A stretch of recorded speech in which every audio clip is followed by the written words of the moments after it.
समास का छठा भेद जो है बहुब्रीहि समास है। कौन सा है? बहुब्रीहि। देखिए इसका भी पहचान, ये दो जो मैं यहाँ पर लिखा हूँ बहुत ही आसान पहचान आपको बता रहा हूँ बहुब्रीहि समास का। जैसे पहला जो पहचान है, देवी देवताओं के लिए शब्द आता है, यानी कि जो बहुब्रीहि समास होता है वो देवी देवताओं के लिए शब्द आता है। देखिए कितना आसान पहचान है।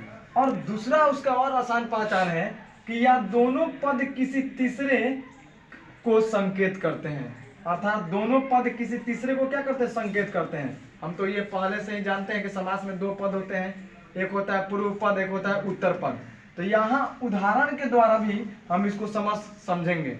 लेकिन ये जो दो यहाँ पर लिखा गया है इसको आपको बिल्कुल अपने ध्यान में बैठा लेना है, दिमाग में इसको बैठा लेना है कि बहुब्रीहि समास को हम कैसे पहचानेंगे कि जो दिया हुआ समास है वो बहुब्रीहि समास है। देवी देवताओं के लिए शब्द आता है, पहला पहचान ये है।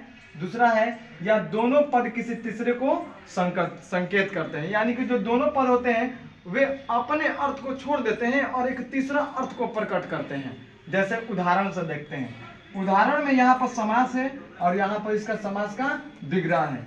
जैसे लंबोदर, देखिए इसका मैंने यहाँ पर समास विग्रह किया है। लंबा है उदर जिसके अर्थात गणेश।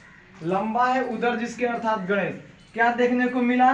दोनों पद किसी तीसरे को संकेत करते हैं, यानी कि लंबा और उदर, इसमें दो पद हैं और ये दोनों पद किसी तीसरे को संकेत करते हैं, अर्थात गणेश को संकेत करते हैं। दम आसान है कि नहीं है?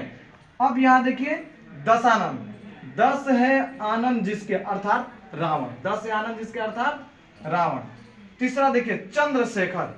चंद्र है शिखर पर जिसके अर्थात शिव। शिव के शिखर पर क्या होता है?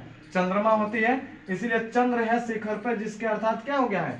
शिव। यानी कि दोनों पद किसी तीसरे को संकेत कर रहे हैं।